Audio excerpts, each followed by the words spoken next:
Assalamualaikum warahmatullahi wabarakatuh. Selamat pagi semua. Semoga kita semua dalam keadaan sehat ya. Nah, dalam video kali ini kami akan menjelaskan materi mengenai PPh pasal 21 dalam mata kuliah perpajakan dengan dosen pengampu Ibu Sondang Aida Silalahi, SE MSI, dan Ibu Haryani Pratiwisi Tompul, SE MSI.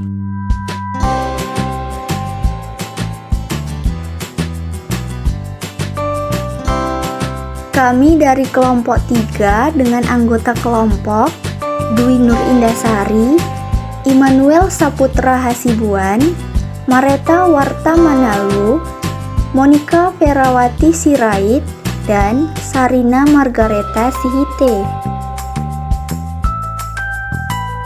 Adapun materi yang akan dibahas dalam PPh pasal 21 ini yaitu yang pertama, pengertian PPh pasal 21, yang kedua, pemotong PPh pasal 21, yang ketiga, wajib pajak PPh pasal 21, yang keempat, tidak termasuk wajib pajak PPh pasal 21.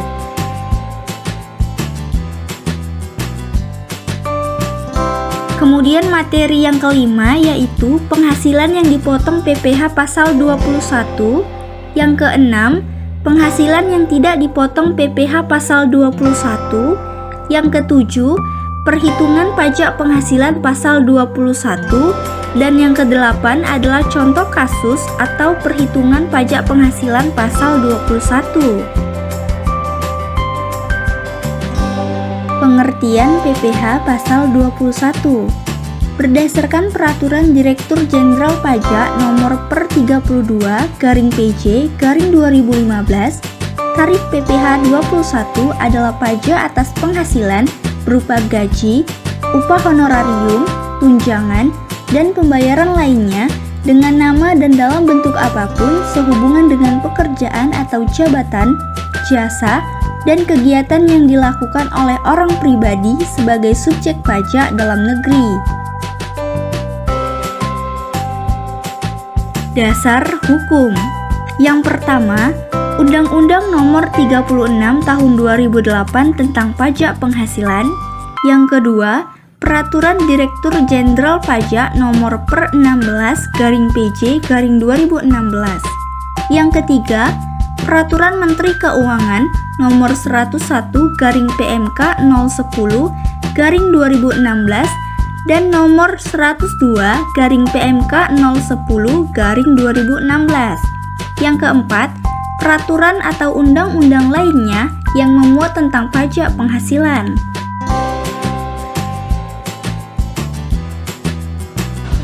Nah, untuk yang selanjutnya ada pemotong PPh pasal 21, di mana terdiri dari satu pemberi kerja yang terdiri dari orang pribadi dan badan, lalu ada bendahara pemerintah, baik pusat maupun daerah, kemudian ada dana seperti jaminan sosial tenaga kerja atau Jamsostek, PT Taspen, PT Asabri. Kemudian ada orang pribadi yang melakukan kegiatan usaha atau pekerjaan bebas serta badan yang membayar honorarium atau pembayaran lain kepada jasa tenaga ahli, orang pribadi, subjek pajak luar negeri, dan peserta pendidikan, pelatihan, dan magang. Kemudian yang terakhir ada penyelenggara kegiatan. Nah, selanjutnya yang tidak termasuk sebagai pemberi kerja yang mempunyai kewajiban untuk melakukan pemotongan pajak.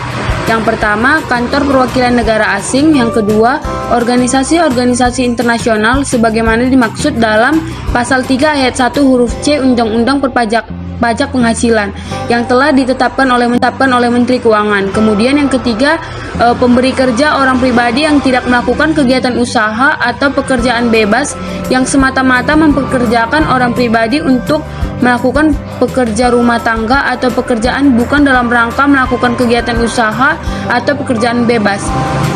Nah, yang terakhir, jika organisasi internasional tidak memenuhi ketentuan tersebut, organisasi internasional dimaksud merupakan pemberi kerja yang berkewajiban melakukan pemotongan pajak.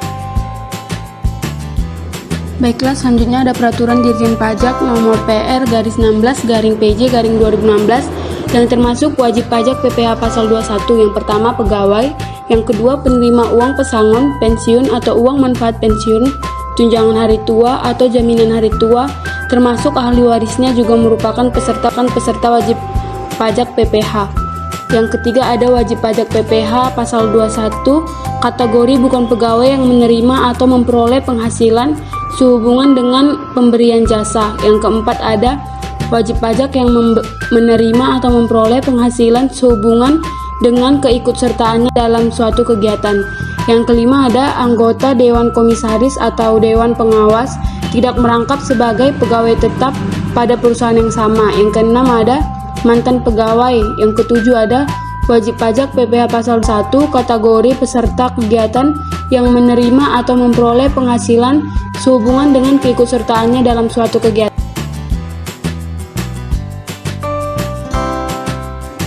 Selanjutnya, yang tidak termasuk wajib pajak PPh pasal 21. Yang pertama, pejabat perwakilan diplomatik dan konsulat dari negara asing dan orang-orang yang diperbantukan kepada mereka yang bekerja pada dan bertempat tinggal bersama mereka dengan syarat bukan warga negara Indonesia dan tidak menerima atau memperoleh penghasilan lain dari luar jabatan atau pekerjaannya. Kemudian ada pejabat perwakilan organisasi internasional yang ditetapkan oleh keputusan Menteri Keuangan yang bukan Indonesia dan tidak menjalankan usaha atau kegiatan atau perjalanan untuk memperoleh penghasilan di Indonesia. Baiklah, berikut ini beberapa macam penghasilan yang dipotong PPh pasal 21. Yang pertama, penghasilan yang diterima atau diperoleh pegawai tetap, baik berupa penghasilan yang bersifat teratur maupun tidak teratur. Yang kedua, penghasilan yang diterima atau diperoleh penerima pensiun secara teratur berupa uang pensiun atau penghasilan sejenisnya. Yang ketiga, penghasilan berupa uang pesangon, uang manfaat pensiun, tunjangan hari tua, atau jaminan hari tua yang dibayarkan sekaligus yang pembayarannya melewati jangka 2 tahun sejak karyawan berhenti bekerja. Yang keempat, penghasilan pegawai tidak tetap atau tenaga kerja lepas berupa upah harian, upah mingguan, upah satuan, upah borongan, atau upah yang dibayarkan secara bulanan. Yang kelima, imbalan kepada bukan pegawai, antara lain berupa honorarium, komisi, fee, dan imbalan sejenisnya dengan nama dan dalam bentuk apapun sebagai imbalan sehubungan dengan jasa yang dilakukan. Selanjutnya yang keenam, imbalan kepada peserta kegiatan antara lain berupa uang saku, uang representasi, uang rapat, honorarium, hadiah, atau penghargaan dengan nama dan dalam bentuk apapun, dan imbalan sejenis dengan nama apapun. Yang ketujuh, penghasilan berupa honorarium atau imbalan yang bersifat tidak teratur yang diterima atau diperoleh anggota Dewan Komisaris atau Dewan Pengawas yang tidak merangkap sebagai pegawai tetap pada perusahaan yang sama. Yang kedelapan, penghasilan berupa jasa produksi, tantium, gratifikasi, atau imbalan lain yang bersifat tidak teratur yang diterima atau diperoleh mantan pegawai. Dan yang kesembilan, penghasilan berupa penarikan dana pensiun oleh peserta program pensiun yang masih berstatus sebagai karyawan dari dana pensiun yang pendiriannya telah disahkan oleh Menteri Keuangan.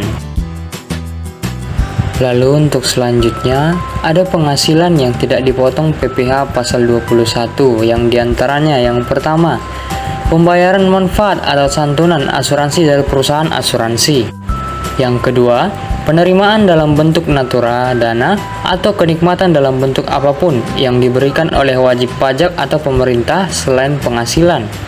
Yang ketiga, iuran pensiun yang dibayarkan kepada dana pensiun yang pendiriannya telah disahkan oleh Menteri Keuangan, iuran tunjangan hari tua atau iuran jaminan hari tua atau yang disebut JHT kepada Badan Penyelenggara Tunjangan Hari Tua atau Badan Penyelenggara Jaminan Sosial Tenaga Kerja yang dibayar oleh pemberi kerja. Yang keempat, zakat atau sumbangan keagamaan yang sifatnya wajib bagi pemeluk agama yang diakui di Indonesia. Lalu yang kelima, beasiswa yang diperoleh oleh warga negara Indonesia. Baiklah, di sini sudah ada cara perhitungan PPh pasal 21, di mana PPh pasal 21 yang dipotong oleh pemotong pajak secara umum dirumuskan sebagai berikut. PPh pasal 21 sama dengan tarif dikali dasar pengenaan pajak. Tarif PPh pasal 21. Tarif pasal 17 ayat 1 huruf A Undang-Undang Nomor 36 Tahun 2008 dengan ketentuan sebagai berikut. Besaran lapisan penghasilan kena pajak senilai Rp0 sampai dengan Rp50 juta akan dikenakan tarif pajak sebesar 5%. Besaran lapisan penghasilan kena pajak senilai di atas Rp50 juta sampai dengan Rp250 juta dikenakan tarif pajak 15%. Besaran lapisan penghasilan kena pajak senilai di atas 250 juta sampai dengan 500 juta rupiah akan dikenakan tarif pajak 25%. Lalu besaran lapisan penghasilan kena pajak senilai di atas 500 juta rupiah akan dikenakan tarif pajak sebesar 30%. Tarif pajak penghasilan pasal 21 yang diterapkan terhadap wajib pajak yang tidak memiliki nomor pokok wajib pajak atau yang disebut NPWP menjadi lebih tinggi 20% daripada tarif yang ditetapkan terhadap wajib pajak yang memiliki NPWP. Baiklah, untuk selanjutnya ada contoh kasus pertama, yaitu pegawai tetap dengan gaji bulanan. Tommy Hakim bekerja di Universitas Nusantara. Ia memperoleh gaji pokok sebesar 6 juta rupiah. Tommy Hakim membayar iuran pensiun sebesar 100.000 rupiah. Tommy sudah menikah tetapi belum mempunyai anak. Perhitungan PPh pasal 21 adalah sebagai berikut.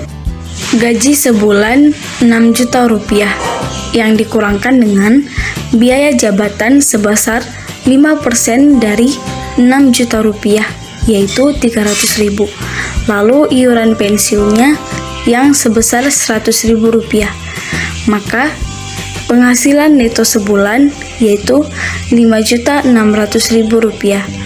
Penghasilan neto setahunnya yaitu 12 juta dikali 5.600.000 rupiah, yaitu sebesar 67.200.000 rupiah. Untuk PTKP-nya yaitu untuk diri wajib pajak sebesar 54 juta rupiah. Tambahan WP menikahnya yaitu 4.500.000 rupiah dijumlahkan sehingga 58.500.000 rupiah. Maka penghasilan kena pajaknya yaitu 8.700.000 rupiah. PPh pasal 21 setahun yaitu 5% dari 8.700.000 rupiah, yaitu sebesar 435.000 rupiah. Untuk PPh pasal 21 sebulan yaitu 435.000 rupiah dibagi 12, yaitu 36.250. Dengan catatan A. Biaya jabatan adalah biaya untuk mendapatkan, menagih, dan memelihara penghasilan yang dapat dikurangkan dari penghasilan setiap orang yang bekerja sebagai pegawai tetap tanpa memandang mempunyai jabatan atau tidak. B. Contoh tersebut berlaku apabila pegawai yang bersangkutan sudah memiliki NPWP. Dalam hal pegawai yang bersangkutan belum memiliki NPWP, maka jumlah PPh pasal 21 yang harus dipotong adalah sebesar 120% dikali 36.250, yaitu sama dengan 43.500 rupiah. C. Untuk contoh selanjutnya, diasumsikan penerima penghasilan yang dipotong PPh pasal 21 sudah memiliki NPWP kecuali disebut lain dalam contoh tersebut.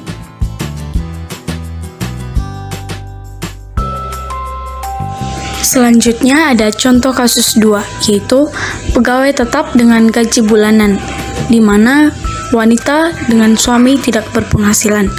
Endang Widiawati adalah seorang karyawati dengan status menikah tanpa anak. Ia bekerja di PT Ventura Entity dengan gaji sebulan sebesar 7.500.000 rupiah. Endang membayar iuran pensiun ke dana pensiun yang pendiriannya telah disahkan oleh Menteri Keuangan sebesar 100.000 per bulan.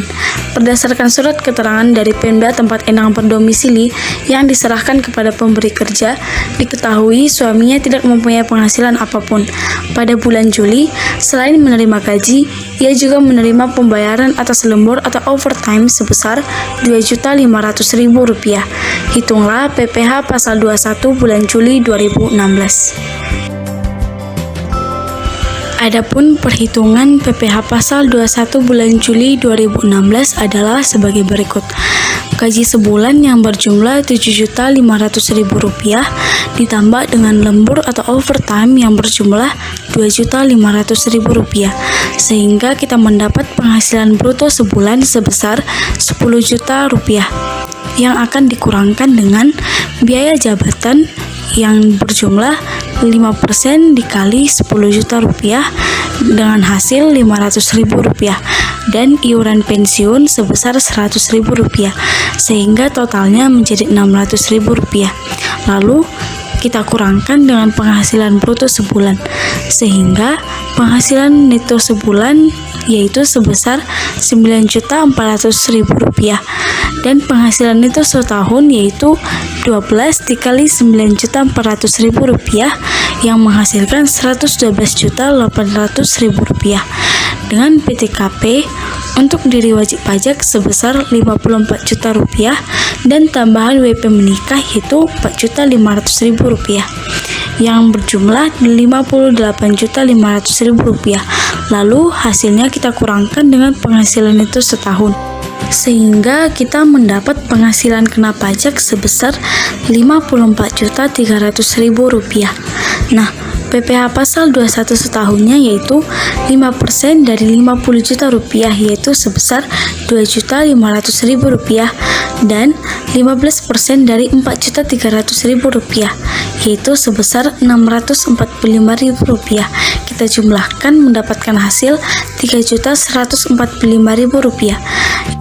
Maka kita mendapat hasil PPh pasal 21 sebulan yaitu Rp3.145.000 dibagi 12 dengan hasil Rp262.083.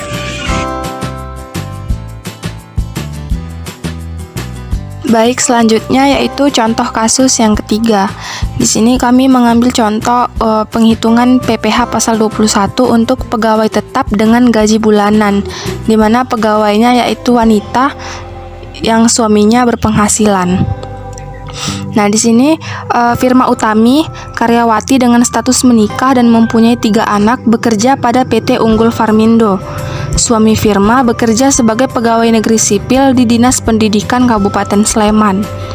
Firma Utami menerima gaji Rp3 juta sebulan. PT Unggul Farmindo mengikuti program pensiun dan jam sostek. Perusahaan membayar iuran pensiun kepada dana pensiun yang pendiriannya telah disahkan oleh Menteri Keuangan sebesar Rp40.000 sebulan. Nah, lalu Firma Utami juga membayar iuran pensiun sebesar Rp30.000 sebulan. Di samping itu, perusahaan membayarkan iuran jaminan hari tua karyawannya setiap bulannya sebesar 3,70% dari gaji. Sedangkan Firma Utami membayar iuran jaminan hari tua setiap bulannya yaitu sebesar 2% dari gaji.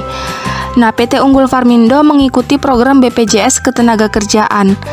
Premi jaminan kecelakaan kerja dan jaminan kematian dibayar oleh pemberi kerja dengan jumlah masing-masing sebesar 1% dan 0,30% dari gaji. Pada bulan Juli 2016, di samping menerima pembayaran gaji, Firma juga menerima uang lembur atau overtime sebesar Rp2 juta. Maka hitunglah PPh pasal 21 untuk bulan Juli 2016. Oke, adapun penghitungan PPh pasal 21 untuk bulan Juli 2016 adalah sebagai berikut.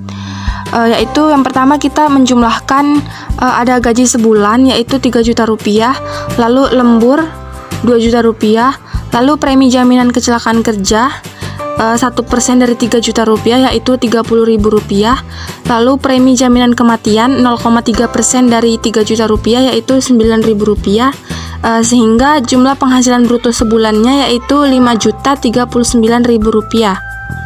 Lalu terdapat pengurangan yang terdiri dari yang pertama ada biaya jabatan yaitu 5% dari Rp3 juta yaitu Rp251.950. Lalu yang kedua iuran pensiun Rp30.000. Lalu yang ketiga iuran jaminan hari tua yaitu Rp60.000. sehingga jumlah pengurangannya itu Rp341.950. Lalu untuk penghasilan neto sebulannya itu kita kurangkan jumlah penghasilan bruto sebulan dengan jumlah pengurangan, yaitu Rp5.039.000 dikurang Rp341.950, sehingga penghasilan neto sebulannya yaitu Rp4.697.050. Lalu untuk penghasilan neto setahun, tinggal kita kalikan penghasilan neto sebulan dikalikan dengan 12, sehingga penghasilan neto setahunnya yaitu Rp56.364.600. Lalu selanjutnya yaitu penghasilan tidak kena pajak. Dalam kasus ini yaitu PTKP-nya yaitu TK/0. Kenapa TK/0? Karena di sini suami Firma Utami itu menerima atau memperoleh penghasilan, sehingga besarnya PTKP Firma Utami adalah PTKP untuk dirinya sendiri. Sehingga untuk WP sendiri jumlah PTKP-nya yaitu Rp54 juta. Jadi penghasilan kena pajak setahunnya itu kita kurangkan penghasilan neto setahun dikurangi dengan PTKP untuk WP sendiri, sehingga totalnya yaitu menjadi Rp2.634.600. Lalu kita bulatkan saja menjadi Rp2.634.000. Selanjutnya yaitu kita menentukan besarnya PPh pasal 21.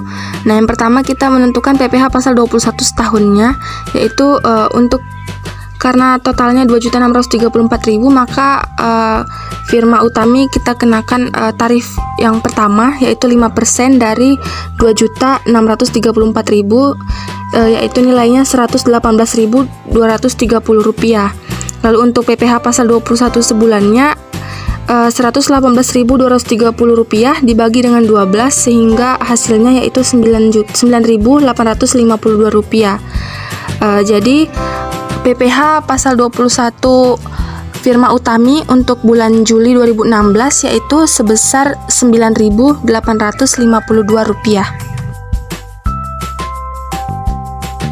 Baiklah, selanjutnya contoh kasus yang keempat, di mana di sini kita akan menghitung pajak penghasilan dari pegawai tetap dengan gaji mingguan.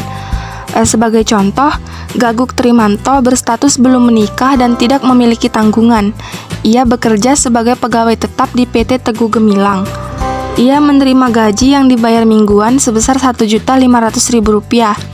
Nah, pada minggu pertama Agustus 2018, Gaguk menerima gaji sebesar Rp1.500.000 dan dalam bulan tersebut hanya menerima penghasilan berupa gaji saja.